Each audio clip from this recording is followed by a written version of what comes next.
Hello everyone, welcome back to RPGs. I'm your host, KenTheNoun. So, if you saw the last video, first video of the series, then you recall that I told a story taking place in Warhammer 40k where, through me misunderstanding a situation and my own stupidity, ended up pissing off the party and getting my character killed. Now, that was accidental. Today is a story of another player character intentionally pissing off the party. But first, some quick bullet points on how I got my old character Aaron back in the situation. Pretty much, like I just briefly said, when Toby died, I decided to bring back my old character Aaron, which then involved the DM giving Aaron a solo session which involved his wife Nikki getting killed by an assassin, which the DM forgot that Nikki was my backup character, but I'm not mad about it. I mean, I'm like, whatever. Anyways, pretty much Aaron finds the group and joins back with them by helping them fight these, I think they were cultists or something. Pretty much these cultists who, I don't even remember what they were doing. Sorry, it's been a while and my memory gets fuzzy. But the most memorable part about them, other than the big boss who was like using members of the cult, like just draining their life and just using them for attacks or some bullshit like that, or using them as meat shields every now and again.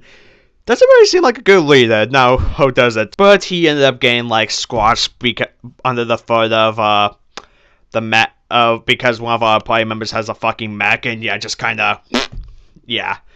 Though, the most memorable thing about that encounter was one of the cultists, not the leader, just one faceless, well, not necessarily faceless, but just one generic enemy that we could not hit for whatever reason. We just kept firing shots at him, and he just kept dodging somehow. Or either we kept missing him, he kept dodging, so to the point that we just named him Lucky Ted. After the joke that the super best friends make. Oh yeah, speaking of, hey people, I also forgot to mention, how I mentioned the Coley I've been every now and again using one of his cultists as like a meat shield? Yeah, I forgot to mention that doing that, I actually rolled a critical hit on the cult leader, and the DM still had him grab him and use it.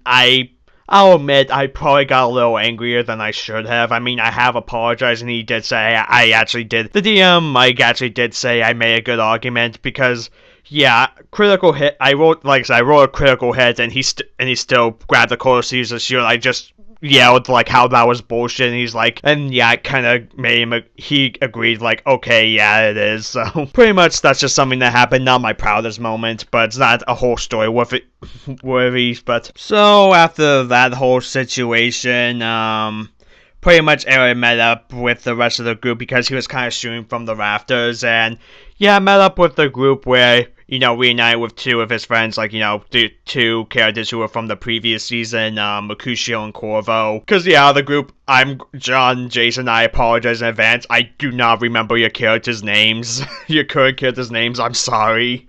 I'm sorry, I just can't remember them right now. They're probably simple, but anyways, met up with his, old friends and with the new party members, introducing himself.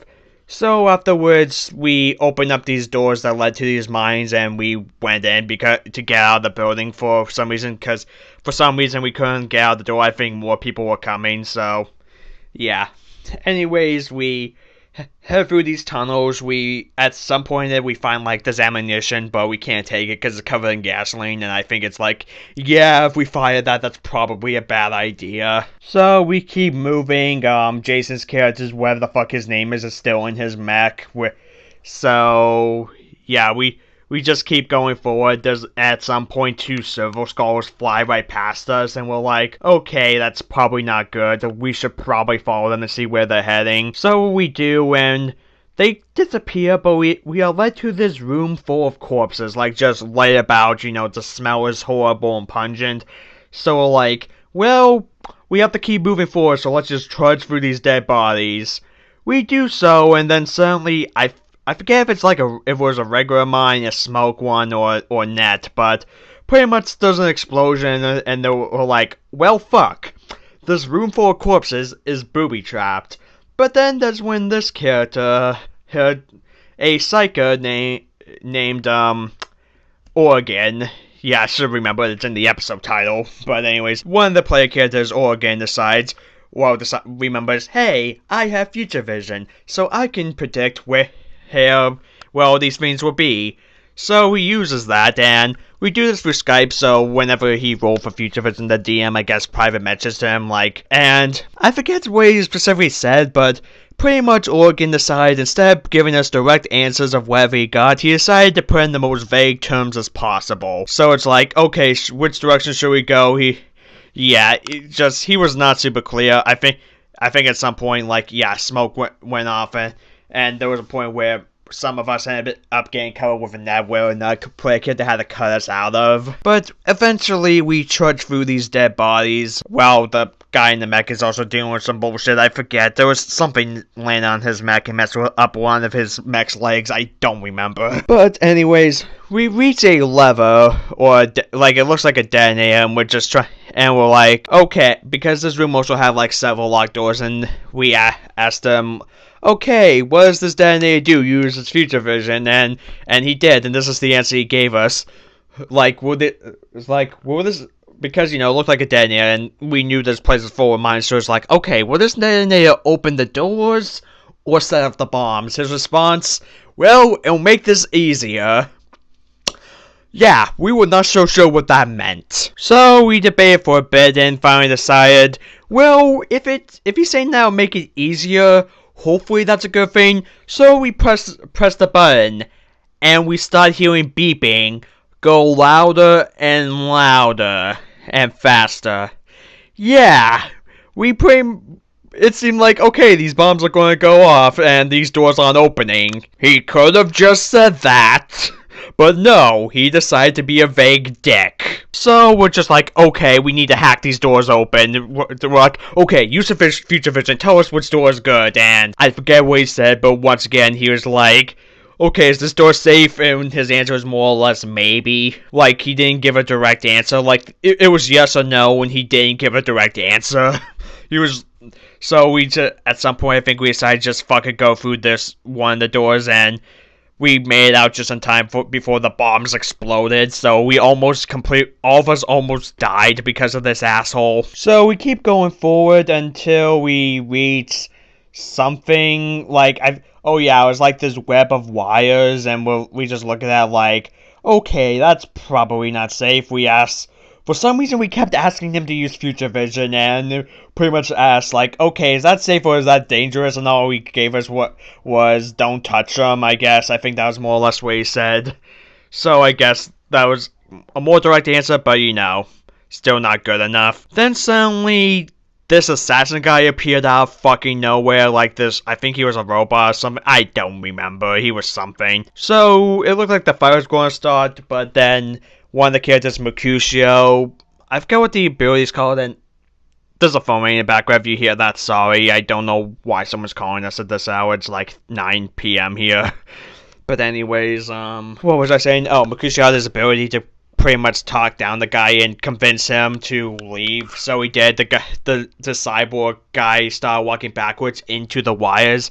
Then suddenly we start hearing a bunch of gunshots go off the second he walks back at him. Pretty much, yeah, these were traps that pretty much shut off shotguns to shoot whoever walked through, which, okay, first the mines in the piles of dead bodies, and now this. These tunnels feel like they were designed by fucking Jigsaw, so, yeah, what the fuck? Then these two guys who I guess were on our side show up. They led us to, this elevator, then just kinda disappeared. I don't know what happened to them. Maybe they're dead, I don't know. They just kind of vanished. But anyways, we're led to these elevators that will take us out of the mines. We start going up, well, most of us getting it. The guy in the mech suit starts flying up, and Oregon thinks, that elevator is probably not safe. So he decides to just hop on the mech, there's no room in the cockpit, so he's just kinda just hanging on. So we're going through the elevator, then suddenly from the top of the entrance, from the top of the way out, that cyborg guy from earlier who was shot by the Jigsaw-esque traps with the shotguns, he was still alive, and he hopped on the mech, and yeah, the mech started trying to shake him off, but Oregon also trying to hang on, and Eventually, eventually he did, and the cyborg guy just started falling, and all of us with guns on the elevators just pulled our guns and all ended up firing at him at once, and yeah, we ended up killing him. The problem is, we had to roll for dodge. The character of Corvo wasn't lucky, and the guy's corpse landed right on him, like crushing his bones. Like, I think he mentioned that he was definitely suffering from internal bleeding, the DM said.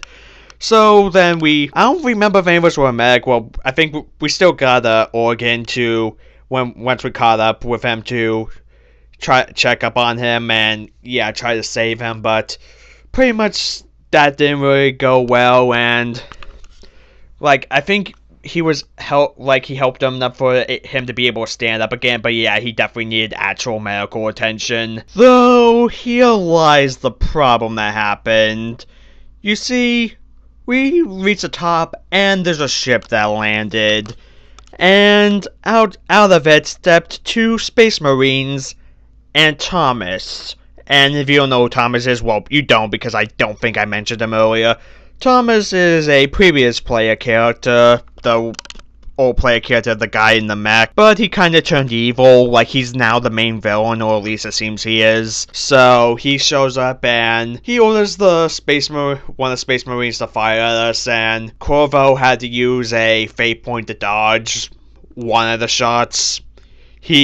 But he didn't have enough fate point to dodge the other, so yeah. That combined with the thing landing him, Corvo's dead. Like, even the player character Grant was kind of upset about it, though that was kind of because he misunderstood how many fate points he had, but it's not that big a deal, but, well, maybe to him, because he really liked Corvo, rest in peace, but pretty much that's when the session more or less ended. Corvo's dead, we're all pissed at Oregon for being very fucking vague, because, you know, I would say not everything's his fault, but the situation probably would have been a lot easier if he was clear about if he just spoke clearly, not spoke in vague riddles. So I guess the next time the Warhammer session comes around, we'll be in the situation where we're in front of the potential big bad. Like I said, I think he is, but I believe the DM told us that we're still in the prologue, so if we kill him now, there's probably more bullshit that's going to happen. One of our party members is dead, we're mad at the other one, and oh yeah, I forgot to mention we actually did manage to kill one of the Space Marines, so that's partially because I have this really good gun that I stole from the assassin that killed my character's wife. Yeah, I forgot to mention that. Sorry. But yeah, I think that's the end of this story, so I guess I'll see you guys next time.